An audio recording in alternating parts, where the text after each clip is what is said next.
Merci beaucoup de votre présence. L'honneur est d'abord à notre Dieu, lui qui est le maître des temps et des circonstances, lui qui produit en nous le vouloir et le faire selon son bon plaisir. Nous sommes reconnaissants que notre ONG existe depuis 2016, mais les actions que nous menons pas seuls, nous menons ensemble avec vous. Si aujourd'hui nous sommes arrivés à notre 7e année, c'est une preuve que nous existons, nous fonctionnons. Et nous ne pouvons pas exister, fonctionner de par nous-mêmes. Nous existons, nous fonctionnons ensemble avec tous ceux qui nous assistent, tous ceux qui nous soutiennent, tous ceux qui participent à nos activités. Voilà, aujourd'hui c'est la 7e année. Nous avons accepté que nous puissions tenir une conférence, comme l'a dit le lecteur du mot des circonstances, pour faire passer un message. Parce que le sujet de notre conférence, c'est la participation de la population aux actions des ONG. Quelle stratégie appliquer? Et c'est expressement que nous avons choisi ce sujet. Pourquoi? Parce que quand l'ONG est en train de tenir ses activités, il tient ses activités en faveur de la population. Mais il faut que la population aussi puisse s'approprier ces actions-là. En fait, ensemble, nous pouvons conjuguer des efforts pour parvenir au succès ou bien à la réussite. Mais l'organisation, une ONG, quand elle a un projet pour que les choses aillent au mieux, il faut que cette population aussi puisse s'approprier ces actions-là. Parce que c'est pour leurs intérêts. Nous ne tenons pas des actions pour nous-mêmes, mais c'est pour nous tous, c'est pour vous. Quand la population ne participe pas, alors les choses vont s'abîmer. Quand le gouvernement construit quelque chose, c'est à la population de veiller à ce que cette chose ne puisse pas s'abîmer, ne puisse pas se détériorer. Mais aujourd'hui, c'est le contraire. Mais nous espérons bien qu'aujourd'hui, chacun de nous prendra une décision pour changer ses mentalités, pour changer sa façon de faire les choses, pour changer sa façon de voir. Et que quand il y a des actions qui se tiennent en votre faveur, participons ensemble. Généralement, les gens croient que l'ONG a beaucoup d'argent. Non. Nous ici, nous travaillons avec des stratégies. Vous voyez par exemple la conférence d'aujourd'hui. Quelqu'un peut croire peut-être qu'il y a un grand partenaire qui nous a financé. Non, non. Mais ce sont des stratégies internes qui permettent à ce que nous puissions tenir des activités. Donc aujourd'hui, je pense qu'avec l'intervention de notre éminent professeur, comme on l'a présenté là, c'est un grand professeur des universités, il est aussi docteur en économie, aussi maître conférencier.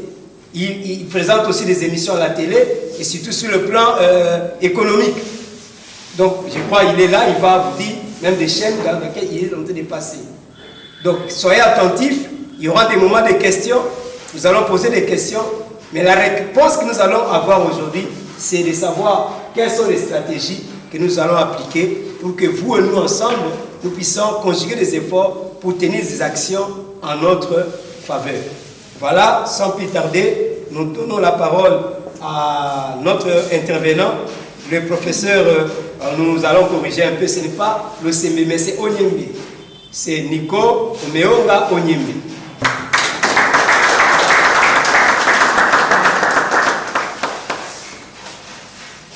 Merci pour la parole, Monsieur Joseph Achongo.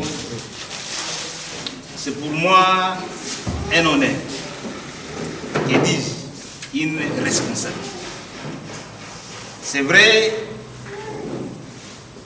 il m'a présenté comme professeur, mais je ne suis pas le seul. Nous sommes nombreux, mais pour des raisons qui lui sont propres, pour des critères qui lui sont propres, il a estimé que je sois parmi vous pour que nous puissions échanger. Le thème de ce jour,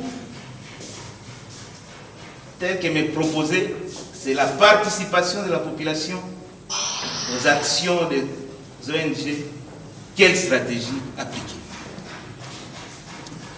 Avant d'entrer dans les vifs du sujet,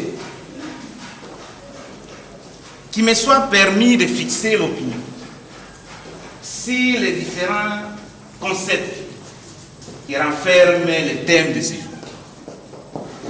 Participation, population, action. ONG, stratégie.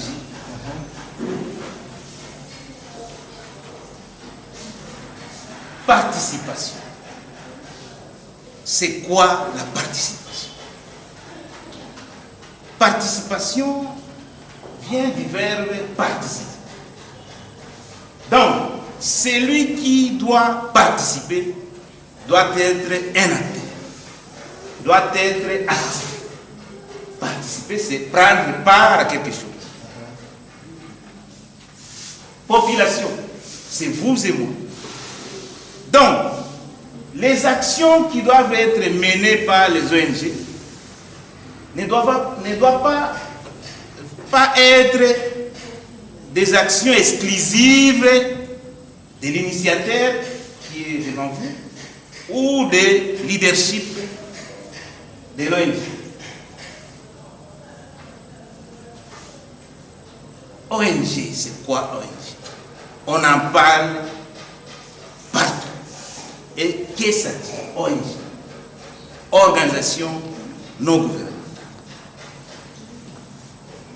Pour la petite histoire, les ONG ont vu le jour au lendemain de la deuxième guerre.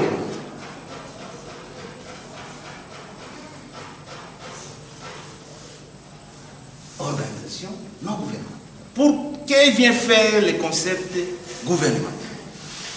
C'est parce que les ONG sont des associations qui mènent des actions qui entrent en concurrence avec les actions régaliennes de l'État, parmi lesquelles les actions de développement,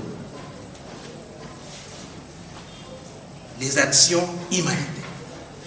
Donc, les ONG, c'est un regroupement, une organisation des hommes et femmes qui partagent la même vision, qui partagent les valeurs, ayant une mission et les objectifs atteints, ils mettent ensemble leurs moyens, les moyens humains, les moyens logistiques, les moyens financiers, pour mener des actions en faveur de la population. C'est là où vient la différence d'une ONG par rapport à une mutuelle ou une association. Parce qu'une mutuelle ou comme une association, les actions qui sont menées par les mutuelles ou les associations, c'est en faveur de ses membres. C'est-à-dire, nous sommes une mutuelle des ressortissants encore que je n'aime pas trop tout ce qui a une connotation grégaire, tribale, ethnique. Donc, quand nous mettons en place une association, nous nous soutenons mutuellement. Mais, tandis que l'ONG, qui est une ASBEL aussi, c'est-à-dire une association sans but lucratif, mais les actions qu'une ONG, comme Terre de l'Espoir, ils ne mènent pas ces actions seulement pour elles-mêmes ou pour les membres de l'ONG. C'est pour l'intérêt communautaire. Et là, nous avons deux types de ONG.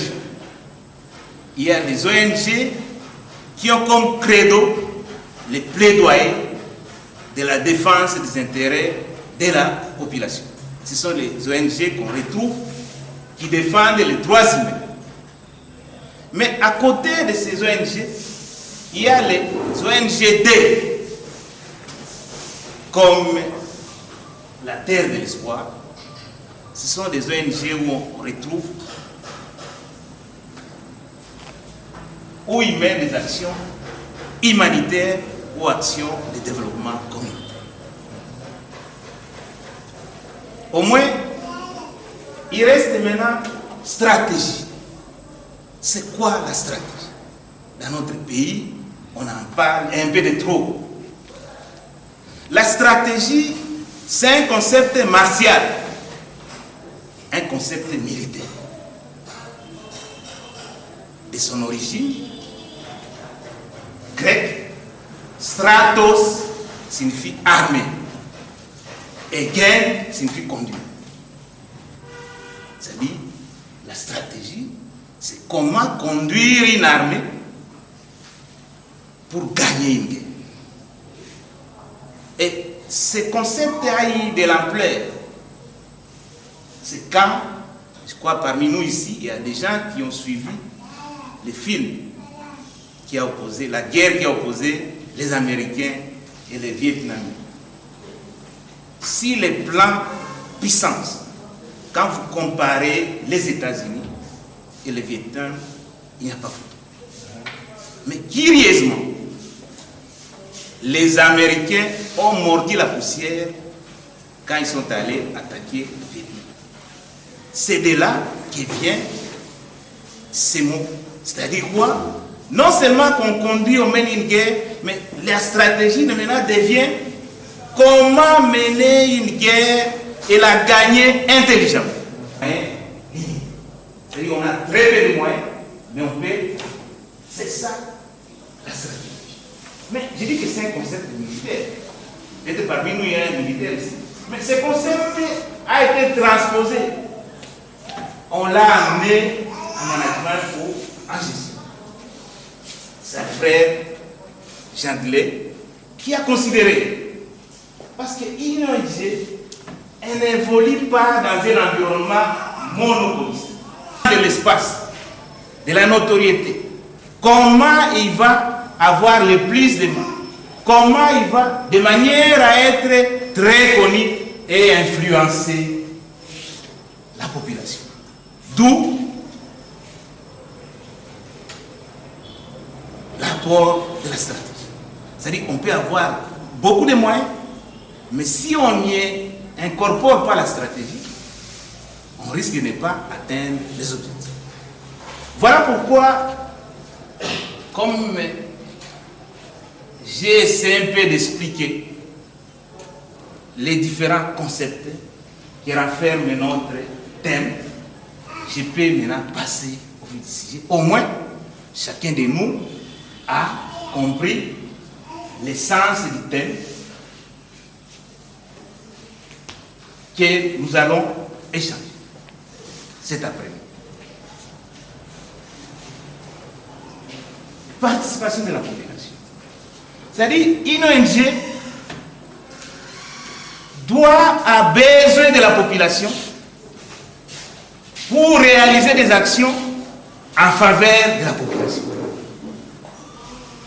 Donc, une ONG qui n'intègre pas dans ses missions, dans ses actions la population, c'est une ONG qui est appelée à mourir.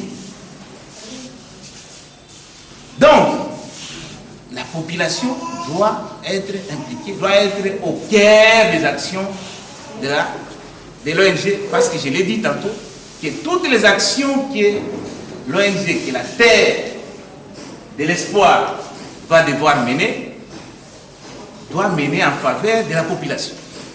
Parce qu'une ONG poursuit principalement un objectif non lucratif.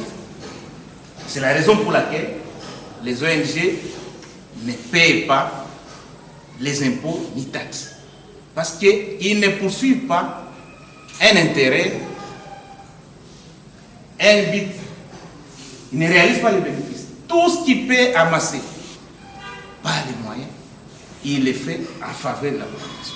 Maintenant, pour qu'il engage, parce qu'on a dit que c'est une ONG, c'est-à-dire qui n'est pas gouvernementale. Donc, une ONG doit assurer son autonomie financière, son autonomie politique. Parce que s'il est financé par le gouvernement, ou son budget émerge de l'État, il va perdre un peu de l'autonomie et de l'indépendance. On ne fait pas le bonheur de quelqu'un à son absence et à son insu. Première chose, l'ONG doit aller mener des enquêtes. Savoir, il y a un musicien qui avait dit que demande le peuple. Qu'attend la population? Parce que vous risquez de mener, d'apporter de la lumière, de l'électricité, alors que la population attend de l'eau. Donc la bonne stratégie, c'est rencontrer les attentes de la population. Mais ici, on ne fait pas de la divination, on ne fait pas de la prophétie. Il faut aller, c'est une action factuelle. Vous descendez sur le terrain, vous palpez du doigt quels sont les besoins réels de la population. Et par rapport à votre cahier de charges, par rapport à votre mission, vous menez ces actions. Ces actions-là vont impacter. C'est quand les actions impactent la population que la population participe. Mais si vous menez seulement des actions à impact visible, sans qu'il y ait un impact réel dans le vécu de la population, ces actions-là ne pourront pas pousser la population à venir et à participer. Parce qu'il s'agit de la stratégie. Je vous ai, pour la petite histoire, l'initiateur, c'est un de mes brillants apprenants. Il fait son master. Et encore, de la même manière qu'il m'a fait honneur aujourd'hui, il m'a fait honneur d'assurer la direction de son mémoire de master. Donc très bientôt, il va soutenir son mémoire de DEA. Il va le préparer à soutenir sa thèse de doctorat. Et je crois, dans 2 ans, 3 ans, cette fois-là, quand il va m'inviter, il ne va pas m'inviter comme son professeur, il va m'inviter comme son collègue. Donc, pour mener la stratégie, il y a trois choses importantes dans la vie d'une personne morale ou d'une personne physique. Il y a 3 zones caractéristiques. Nous avons la zone de confort, la zone de challenge et la zone d'influence. Nous tous, quand nous naissons, nous sommes dans la zone de confort. Je vois, il y a des mamans ici, il y a des papas. Un enfant n'a pas besoin de se poser des questions. Qu'est-ce qu'il va manger? Comment il va dormir? Il est dans la zone de confort.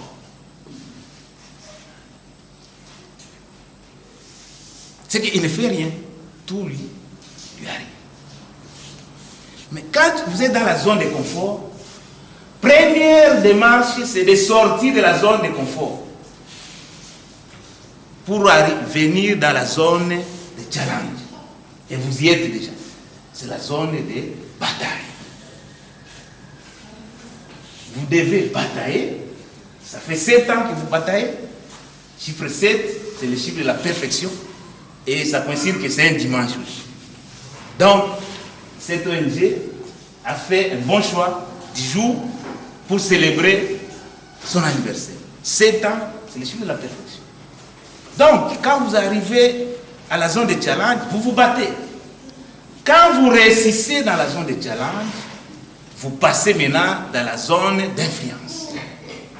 C'est-à-dire que vous avez tellement bataillé, vous avez gagné, vous allez maintenant influencer, vous allez impacter la population. Et ce sera une ONG qui au départ, comme je vous apprends dans mon cours des entreprises multinationales, toutes les ONG ont commencé d'abord, c'était des ONG locales. L'ONG a commencé ici, comme j'ai cru comprendre. Mais ça va aller crescendo. Peut-être il a une envergure locale. Demain, ce sera une envergure provinciale, nationale et internationale. Mais pour y parvenir, parce qu'on parle de la stratégie. Première stratégie, c'est ce que nous appelons la segmentation. Segmenter signifie découper. Aucune ONG, même les médecins du monde, même la Croix-Rouge, n'a réussi à conquérir le monde. Aujourd'hui, la Croix-Rouge est présente, je crois, dans plus de 180 pays. Mais elle a commencé quelque part. Les médecins du monde, c'est l'œuvre d'un médecin, Bernard Kouchner, qui a commencé comme médecin. Et après, aujourd'hui, médecin du monde est dans plus de 150 pays. C'est quoi la segmentation? Parce que vous êtes ici à Kinshasa. Kinshasa a 24 communes. Vous ne pouvez pas, du jour au lendemain, impacter toutes les 24 communes. Et il faut segmenter la ville de Kinshasa à 25, 24 compartiments. C'est ce qu'on appelle la segmentation. Donc, vous influencez d'abord la commune de Kintambo, celle de Bandai, ensuite, de Gombe, Nganyama, et ainsi de suite. Et demain après demain, c'est la province. La première stratégie, c'est la segmentation. Parce que si vous dites que non, aujourd'hui nous voulons être partout, vous risquez de n'être nulle part. Pour terminer, j'ai mis un accent particulier. Quand on parle de la participation et de l'action, nous visons plus les jeunes. Et l'avantage que vous avez, notre pays est constitué à 80% de jeunes de moins de 35 ans. Monsieur Joseph, je préfère m'arrêter à ce niveau et je me disponibilise pour rencontrer la curiosité de chacun de vous. Je vous remercie.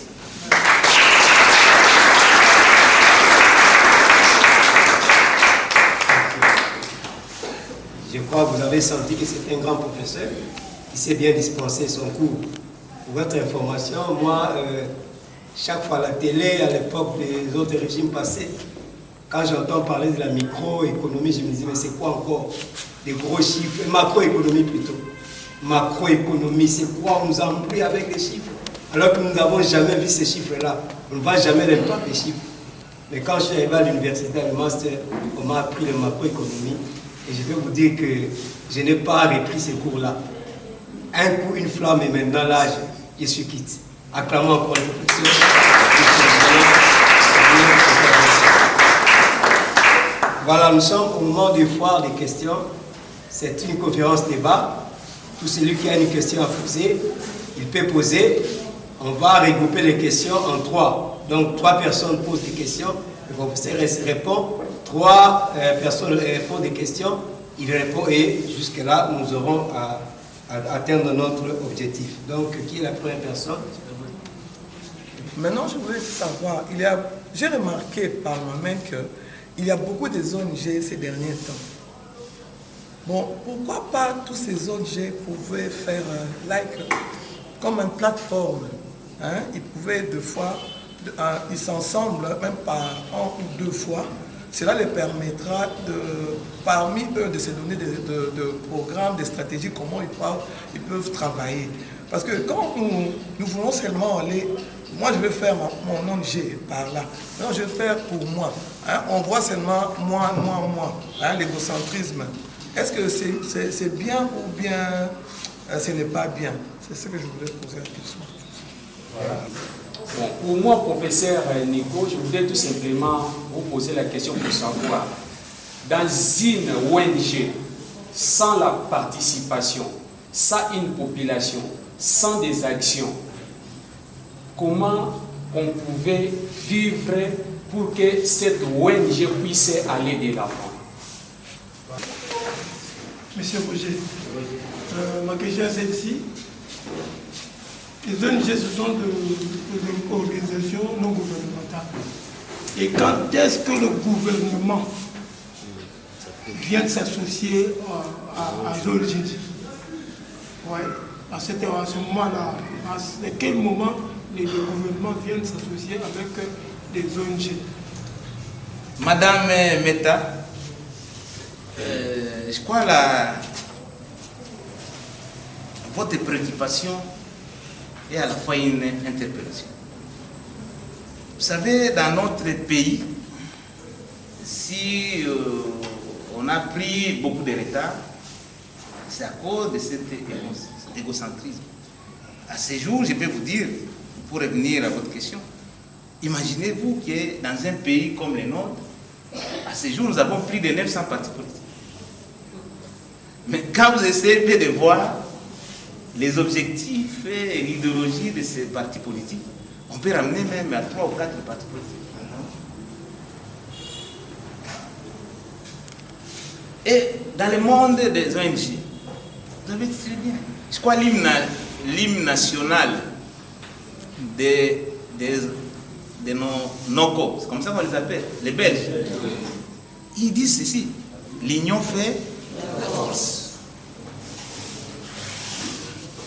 Mais les problèmes que nous avons dans notre pays, je ne sais pas si c'est anthropologique ou culturel, on a toujours, tout le temps, cette querelle de leadership.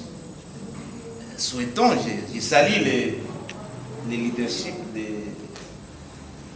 mon apprenant, parce que très souvent, c'est parfois au bout de 3 ans, demain vous apprendrez que non, terre de l'espoir original. C'est-à-dire, tout le monde, nous sommes le seul pays, le pays à président. Tout le monde veut être président. Et cet égocentrisme fait en sorte que quand vous essayez de voir 4 ou 5 ONG, ils poursuivent les mêmes objectifs. Ils partagent les mêmes valeurs, ils ont la même vision. Et cela, ce n'est pas seulement prendre des ONG. Regardez même dans les églises. Après 100 mètres, il y a une église. Après 100 mètres, il y a une église. Mais il va vous dire que non, la vision. Dieu m'a parlé. Bon. Mais je pense, même s'ils ne peuvent pas devenir une seule ONG, ailleurs, et même ici, il y a quand même cet effort de regroupement. Vous regardez, parce que toutes les ONG sont thématiques. Les ONG sont différentes des partis politiques.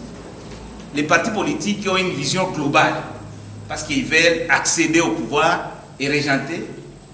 Et là, ils doivent avoir dans tous les domaines. Mais les ONG sont thématiques. Et ils peuvent dire que non, pour nous, c'est pour secourir les personnes vulnérables. Donc, ils peuvent, à défaut d'être une seule ONG, mais ils peuvent créer un regroupement, une plateforme. Et parce que l'union fait la force, c'est-à-dire, peut-être, vous avez beaucoup d'expertise, mais vous n'avez pas peut-être des moyens. Parce que quand nous parlons des moyens, il y a 3 types de moyens.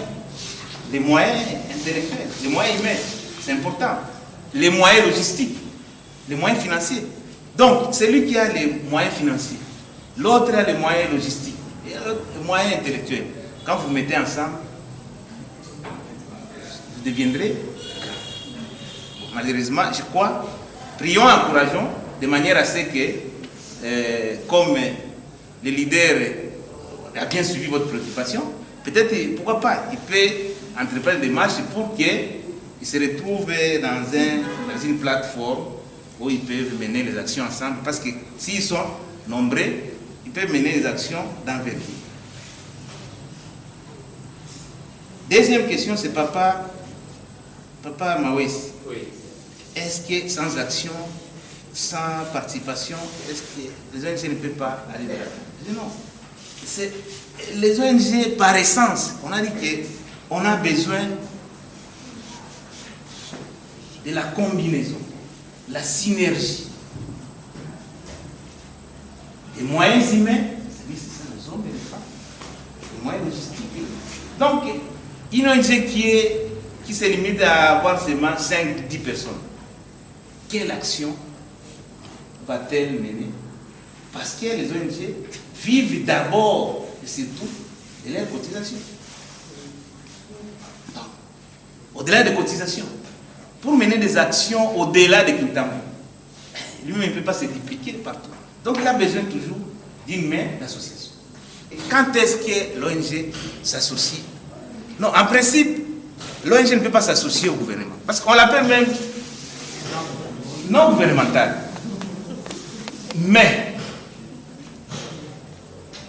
l'État, quand il voit les actions que l'ONG mène, l'État peut se dire que non, je vais mener une action de ramener les enfants à l'école. Parce que l'État peut-être ne peut pas arriver là où ces enfants sont. Il peut appeler. Depuis un certain temps, on voit porteur d'espoir. Chaque année, ils ramènent les enfants à l'école. Est-ce que vous ne pouvez pas nous aider avec vos services? Nous mettons des kits scolaires. Vous allez. L'État peut aussi dire que non. Mais pourquoi chaque fois que l'ONG veut organiser des conférences? Parce qu'ici, à moins qu'il y ait... C'est gratuit? Non, non. C'est-à-dire qu'il y a des moyens. L'État peut se dire que non, voilà, j'ai construit une salle pour permettre à tous les ONG, quand ils ont des activités à mener, ils les font. Mais ils ne peuvent pas s'associer parce qu'ils n'ont pas les mêmes missions. Parce qu'ils doivent être jaloux de leur autonomie, de leur indépendance. Mais quand ils deviennent les bras séculiers du gouvernement, ils perdent ou ils perdent son indépendance. Il ne peut pas. Maintenant, s'il veut poser l'action, il doit d'abord demander à l'État. Est-ce que je peux poser l'action? Non. Or, il est guidé, l'ONG, par ses valeurs, par ses missions, ses objectifs, qui peuvent ne pas être ceux du gouvernement. Mais le gouvernement, parce que le secteur social, c'est le domaine régalien de l'État. Mais quand les ONG participent, nous tous ici, nous voulons être un pays développé. Mais si les ONG déjà prennent à bras le corps les actions pour pousser notre pays vers le développement, je crois qu'ils peuvent bénéficier de l'appui du gouvernement, mais ils ne doivent pas subordonner leur autonomie au motif qu'ils bénéficient des subsides de l'État. Parce qu'elles sont non gouvernementales, ces organisations, elles ne sont pas publiques, elles ne marchent pas de l'État. Est-ce que quand on vote le budget, on vous réserve encore une cagnotte pour vos actions? Je ne pense pas. Mais l'État, de manière ponctuelle, peut apporter des subsides, mais elles doivent tenir à leur autonomie. C'est difficile, certes, mais c'est quand c'est difficile que c'est intéressant. Chacun de nous a, comme l'a dit notre bien-aimé, il a des pensées, il a des projets, et la matière est là, et Dieu étant, vous pouvez toujours exercer quelque chose et vous allez réussir. Ce n'est pas facile d'être dans une organisation non gouvernementale, et parce que vous avez des aléas devant vous, vous avez des challenges, vous avez des défis à relever, vous avez une population qui est en face de vous, et ce n'est pas facile de pouvoir y travailler. Mais avec la grâce de Dieu, nous y sortirons toujours. Voilà, nous sommes heureux d'avoir parmi nous le représentant du ministre chargé des personnes vivant avec handicap, qui est là aujourd'hui avec nous. Et à la personne de M. Dominique, nous pouvons acclamer pour lui. Mais aussi, nous avons aussi la représentation du secrétaire général à la reconstruction. C'est là où nous travaillons en tant que fonctionnaire. Mais c'est Augustin qui est là, il peut se mettre debout.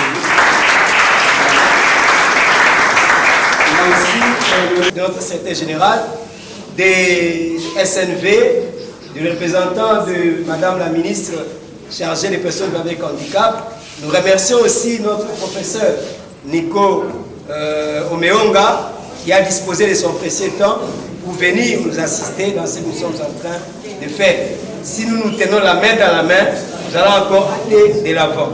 Une organisation a toujours besoin de personnes importantes, des personnes fiables, des personnes utiles qui peuvent faire avancer les choses dans les jours qui viennent, dans les mois qui viennent. À la fin ici, nous aurons juste une photo souvenir d'ensemble avec tout le monde. Et là où vous êtes, en tout cas merci. Nous vous invitons à vous approcher ici pour qu'ensemble nous puissions prendre une photo de famille et cela va rester dans nos archives et cela va nous aider à témoigner dans le temps à venir comment est-ce que nous avons fonctionné ensemble. Une fois de plus,